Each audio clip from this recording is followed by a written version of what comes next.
प्राचीन काल में हमारे जितने भी साम्राज्य हुए हैं वो बहुत बड़ी भूमि दान किया करते थे, जहां पे मंदिर निर्माण हो और मंदिर निर्माण के साथ साथ वहां पे शिक्षा, कला, धार्मिक कार्य और मंदिर के कर्मचारियों के लिए आवास, ये सब बनाने के लिए वो भूमि दान किया करते थे। उस भूमि में कृषि भी कर सकते थे, जिससे कृषि की आमदनी से मंदिर का सारा खर्चा चलता रहे। ऐसी स्थिति के अंदर बार बार मंदिरों के अंदर पैसा दान करना आवश्यक नहीं रह जाता था। एक समय ऐसा था, अगर भारत के सारे मंदिर ले लिए जाएं तो लाखों एकड़ जमीन मंदिरों के नाम हुआ करती थी। जब से ये अंग्रेजों का राज आया 1757 के बाद से 190 वर्ष उन्होंने राज किया, और खासकर 1857 के बाद जब उन्होंने चर्च को खासकर इंट्रोड्यूस किया भारत के अंदर कि क्रिश्चियनिटी को बढ़ाया जाए, उस समय ये सारे मंदिरों की जो जमीनें थी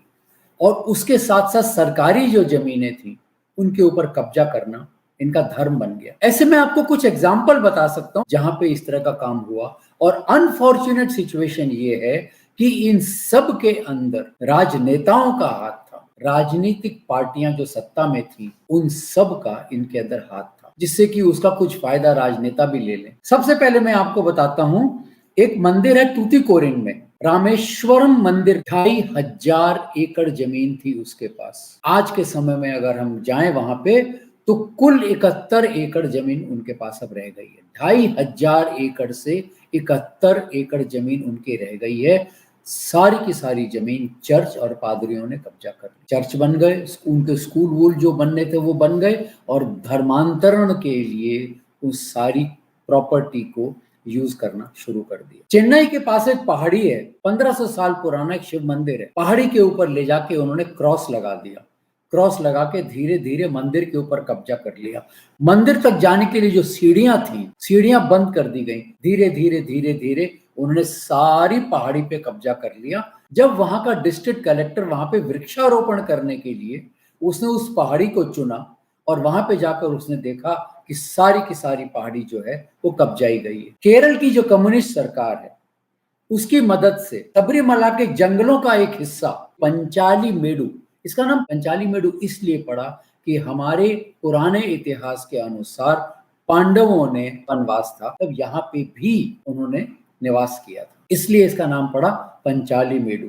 यहाँ की बहुत सारा जो वन भूमि है उसके ऊपर इन्होंने अतिक्रमण कर लिया। केरल की कम्युनिस्ट सरकार उनके साथ थी। तमिलनाडु के ईश्वरन व्यक्ति का नाम है, सरकार के मध्य जमीन विवाद का फैसला ईश्वरन के फेवर में गया, लेकिन स्थानीय प्रशासन ने उसको अनदेखा कर दिया। जब ईश्वरन दोबारा गया कोर्ट के अंदर, कोर्ट ने फिर ईश्वरन के फेवर में बोल दिया, परंतु उसके बाद भी क्यों स्थानीय प्रशासन नहीं कुछ कार्रवाई कर रहा था कि वो जमीन जो थी वो चर्च के कब्जे में चली गई थी। कोर्ट ने कहा अतिक्रमण हटाओ, सरकार ने कुछ नहीं किया। ईश्वरन कुछ नहीं कर पाया। इमेजिन कर लीजिए, तमिलनाडु सरकार भी इसमें मिली जुली थी। ऐसी बहुत सारी घटनाएं हैं। एक हिंदू परिवार की 12 करोड़ रुपए की जमीन संपत्ति एक पादरी ने कब्जा कर लिया, उसके ऊपर एक चर्च बना लिया। जब परिवार पुलिस के पास गई तो पादरी ने अपने प्रभाव से तो उसकी जो कार्रवाई होनी थी उसको टलवा दिया, परिवार के नाम झूठे मुकदमे करवा दिए, और पुलिस की इसमें मिली भगत थी। कट्टर पादरियों ने इस तरह की गैर कानूनी गतिविधियों में शामिल होना कोई नई बात नहीं। एक और घटना है, 5 पादरियों को तमिलनाडु में अवैध रूप से नदी के किनारे की संपत्ति को कब्जा करने के बाद अवैध रेत खनन, उन्होंने खनन भी शुरू कर दिया और फिर वहां पे अवैध चर्च बना लिया। अरुणाचल प्रदेश के अंदर सरकारी जमीन पर कब्जा कर लिया। मध्य प्रदेश में हिंदू समुदाय की जमीन पर 2 पादरियों ने चर्च बना लिया। झारखंड में पादरी को सरकारी जमीन पर कब्जा कर गिरजाघर बना लिया। ये जो झारखंड की जो सरकार थी उन्होंने फिर भी पादरियों के ऊपर एक्शन लिया और उनको गिरफ्तार कर लिया। केरल में एक लैटिन कैथोलिक चर्च है, समुद्री तट के पास वाली सरकारी जमीन उसके ऊपर कब्जा कर लिया। कब्जा करके उसको काट काट के जमीन बेचने लग गए।